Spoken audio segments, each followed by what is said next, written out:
welcome back to October Reads, and eventually I had to pay a visit to Buffy the Vampire Slayer during this whole thing. It's one of my all-time favorite TV shows, and I wanted to relive some of those memories of enjoying this run. This is Buffy the Vampire Slayer Season 8, Issue number 1, and it has been probably since the mid to late 2000s since I've given this a read as well, so I figured why not go ahead and revisit this one as well during October Reads. So the main story and the main hype behind this back in the day was we didn't get a lot of Joss Whedon in comic books. Of course, we got Astonishing X-Men from Marvel back in the day. That's kind of what brought him into the game of comic books, and that was an awesome run. Hopefully you guys have had a chance to read that.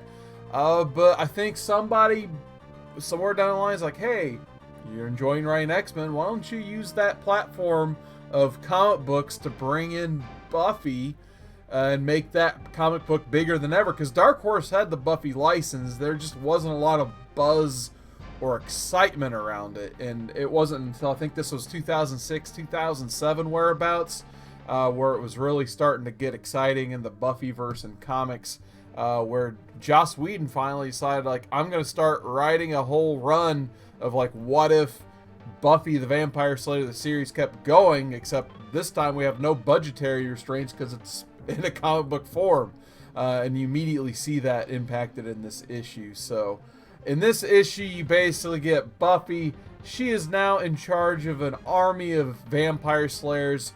She hints about having about 600 slayers at her will basically at this point, including 2 other slayers that just masquerade as her because she is a target since she has her own army now.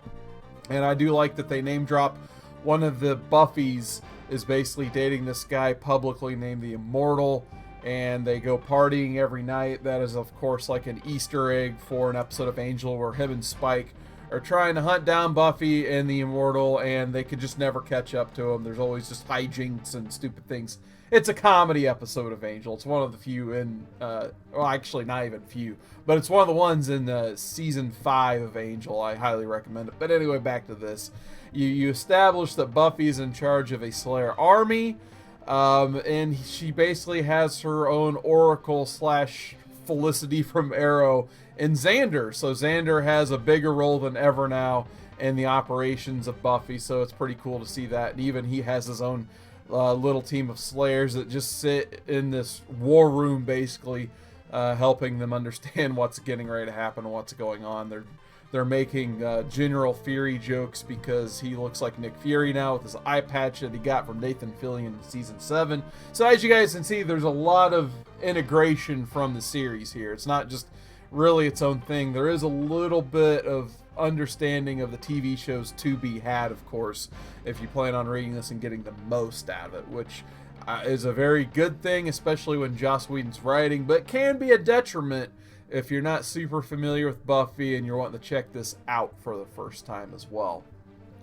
So they like go into this church. It's her and 2 other slayers. There's like these 3 big demons there. They're killing a cult that we're gonna find out about later in season 8.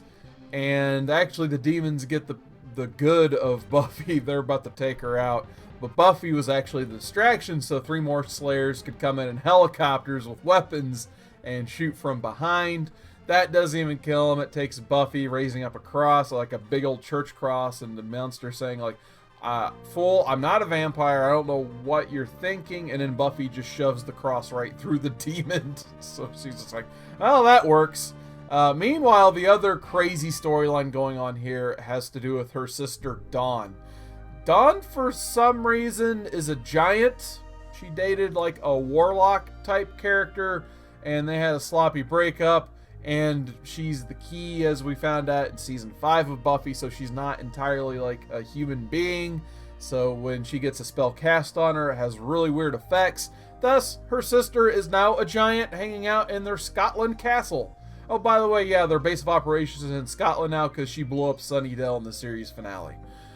Don't know why they picked Scotland, a castle in Scotland, but that's where we're at. So we have Dawn as a giant. They have funny dialogue there where they make fun of each other.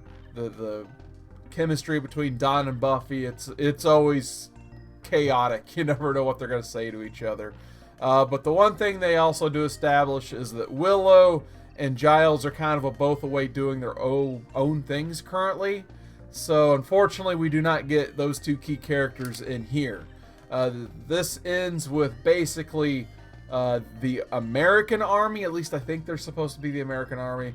More or less, it's kind of like the Army dudes from, once again, going back to the Buffy series. Season 4 of Buffy, where he had that, like, underground, like, secret army that was getting in Buffy's business because they didn't like the fact that they didn't know anything about demons or vampires, and they didn't trust people who did. So we're getting the Army dudes again, and they've recruited some help from Amy, who was the rat throughout the Buffy series that they kind of just forgot about a while. She was another witch, accidentally turned herself into a rat, trying to do something bad. And then Buffy and Willow eventually are like, oh yeah, we still got that pet rat. You're powerful enough to turn her back into Amy now. And then they finally just do. So villainous Amy is the one helping the Army, giving them intel on Buffy and Willow. And that's where issue 1 cuts off. So not too bad of an issue. I didn't even mention the Georges Jeanty art. I really enjoyed the Georges Jeanty art in this. I think he did an excellent job making the characters look like the actresses and actors from the show.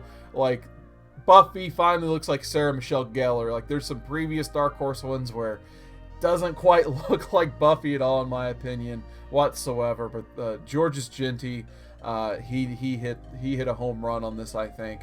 And then Joe Chin did the A covers for this. Like, I haven't heard Joe Chin's name for a while, but during the mid to late 2000s, Joe Chin was doing some phenomenal artwork, not only on Buffy, but you probably remember all those Runaways covers. So definitely miss Joe Chin's covers out there. The other fun thing that they eventually did in season 8 is Joss Whedon, I don't know if he got bored like early on or what, but him and Brian K. Vaughan did, like, they swapped themselves on their own book. So eventually when Faith comes in, we get Brian K. Vaughan writing Faith in the Buffy verse. So that's pretty awesome. And then we get Joss Whedon writing the Runaways, which wasn't so awesome for whatever reason. So I may have to keep reading just because I do enjoy Brian K. Vaughan, and Faith is a great character as well. I think I'm going to go ahead and give this book a solid 4 out of 5. It's a good establishing point to what would have been a new season of Buffy. But it is a lot of setup. So if you're reading it as a single issue, there is a lot to get through and not too much content. There's just a lot of talking between, for instance, Dawn and Buffy and Xander and Buffy, and you kind of see these other Slayers, but you don't really get to know any of their characters just yet, which is probably for the best because that'd be a lot to jam in, but at the same time, do need a little bit of something. So I'm going to give this a 4 out of 5. Still a very enjoyable read, and I may have to dig deep more into Buffy Season 8. But thank you guys so much once again for checking out October Reads.